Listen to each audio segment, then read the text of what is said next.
Group B, seventh problem. Perimeter of two similar triangles are in the ratio 1:2. If one side of the first triangle is 6 centimeter, find the corresponding side of the second triangle.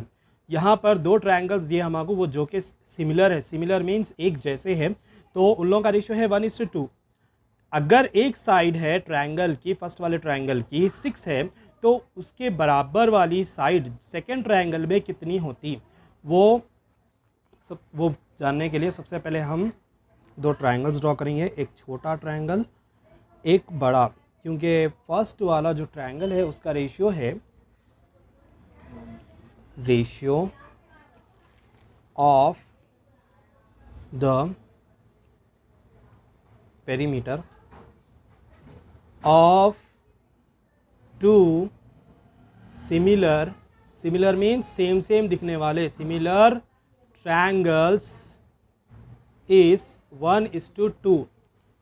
ठीक है, first triangle का एक side 6 है, तो इसके जो बराबर है वो कितना रहता, इसके जो बराबर है वो कितना रहता. तो वो मालूम करने के लिए सबसे पहले क्या करेंगे, अगर हम इसको 6 बोल रहे हैं, ठीक है, तो फिर ये उसका डबल हो जाता. Okay, 6 is the side of first triangle. Then 2x. Why? Because इस ये जो है 1x था, 1x इज इक्वल्स टू 6 है, तो फिर 2x बोले तो 2 से मल्टीप्लाई करना 6 को, 2 6 12 centimetre. Okay, 8th problem. Draw a rough diagram showing a pair of tangents to a circle from an external point. देखो एक्सटर्नल पॉइंट बोल तो बाहर की पॉइंट, सर्कल, ठीक है, एक सर्कल उतार लेना है, वो सर्कल से बाहर की पॉइंट से दो टेंजेंट्स ड्रॉ कर सकते हैं अपन. तो उसका रफ डायग्राम उतारना है, तो रफ डायग्राम हम ऐसे उतार सकते हैं. पहले तो हम सर्कल ड्रॉ कर देंगे, एक्सटर्नल पॉइंट से दो टेंजेंट्स, टेंजेंट मीन्स ऐसी लाइन जो सर्कल को टच कर रही, तो ऐसी लाइन जो सर्कल को टच कर रही.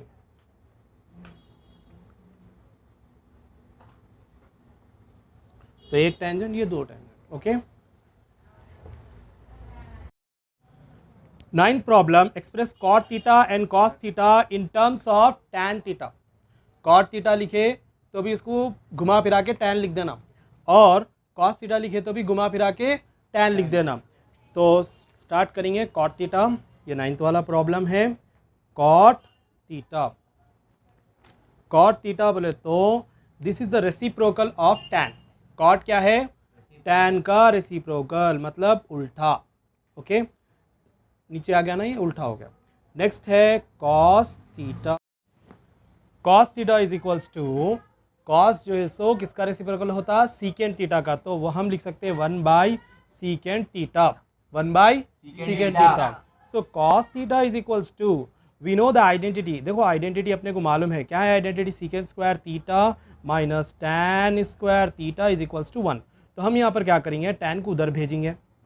ओके, तो ये हो गया secant square theta is equals to 1 plus tan square theta.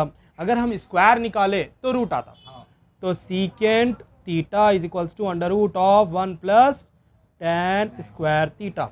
हो गया, ये क्लियर है. अब बोलो मेरे को सीकेंट थीटा की वैल्यू कितनी है? वो है under root of 1 plus tan square theta, under root of 1 plus. तो हम सीकेंट थीटा की जगह पे लिखेंगे under root of 1 plus tan square theta. Question में क्या बोले थे मालूम है अपने को? They said that to write cot theta in terms of tan and cos theta in terms of tan, both are in tan. Over. 10th problem. A girl observed the top of a temple of height 90 feet from a point at an angle of elevation 60 degrees. देखो एक girl जो के देख रही temple के top को, वो is looking at the top of the temple. The height of the temple is 90 feet and the angle of elevation, angle of elevation means नीचे से ऊपर देखना. तो नीचे से ऊपर जो देख रहे हो नो, वो एंगल है 60 डिग्रीज का. तो अपने को मालूम क्या करना है, वो बच्ची से लेकर टेम्पल तक का डिस्टेंस है वो 30√3, ये आंसर लाना है। तो गिवन इन्फॉर्मेशन सबसे पहले लिख लेंगे, क्या है बोलो, ये है 90 फीट, ये height of the temple. Okay, A B is nothing but the height of the temple. Okay, and the angle of elevation, this is the point where the girl is standing. Okay, so let this be a 10th problem. Let us write what is given. Given AB. AB is nothing but the height. So height of the temple, which is 90 feet, and the angle of elevation, angle ACB is equals to 60 degrees. देखो, जब हमको दो चीज़ें मालूम है या जब हमको एक चीज़ मालूम है तो दूसरी चीज़ जो नहीं मालूम है वो मालूम करना है, तो हम दोनों का रेशियो देखेंगे। तो अगर हम यहाँ से देख रहे हैं, when we are looking from this point, this is nothing but the opposite and this one is the adjacent. So opposite by adjacent कहाँ पर देखने को मिलता है अपने को, टैन में। सो इन tan theta, tan 60 we can write tan 60 degrees is equals to opposite AB by adjacent AC. So tan 60 की वैल्यू कितनी है, √3 is equals to AB है यहाँ पर 90 by AC. Okay, so AC इधर भेजेंगे और √3 को नीचे भेजेंगे, √3 आ गया नीचे, सो 90 by √3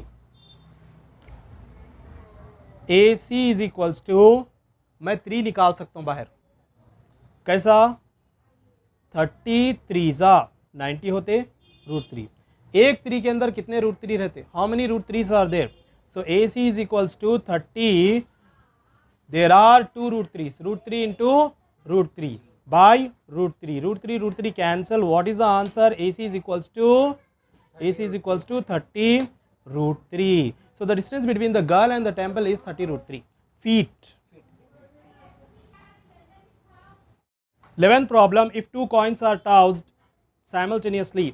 देखो, दो कॉइनों को एक साथ उछाल रहे हैं, तो दो कॉइनों को जब एक साथ उछालते, मालूम है तुम लोगों को हेड्स आता और टेल्स आता, तो यहाँ पर क्या बोल रहे हैं, देखो, find the probability of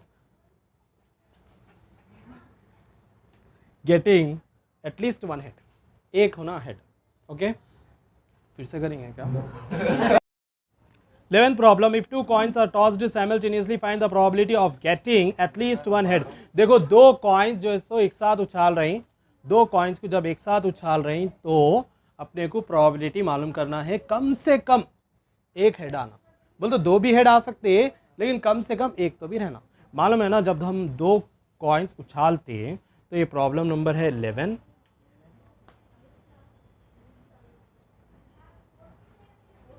probabilities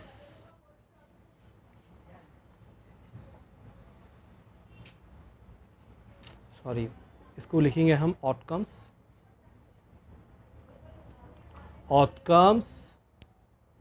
of two coins tossed simultaneously.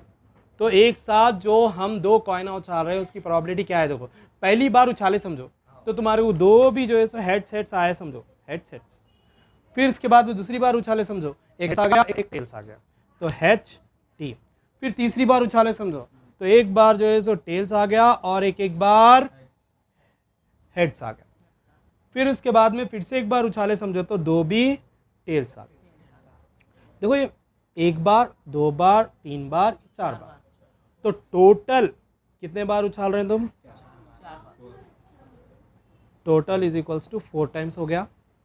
देखो, हेड कम से कम एक बार तो भी आना, इसमें एक बार तो भी है, इसमें एक बार तो भी है, इसमें एक बार तो भी है, तो मतलब 3 में एक बार मिल रहा अपने को। तो हम ऐसा लिख सकते हैं, probability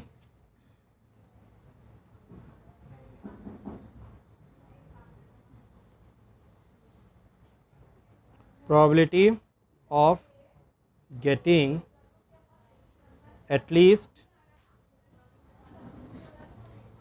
one head is equals to, कम से कम एक बार हेड आना। तो प्रोबेबिलिटी का फॉर्मूला क्या है, number of favourable outcomes by total number of outcomes. तो टोटल जो है वो हम नीचे लिखते और जो फेवरेबल है जो होना है हमारे को वो ऊपर लिखते। तो कितने होने का है, 3/4। ये हो गया 11th। 12th problem, marks of 10th class students in a maths test for 80 marks are as follows.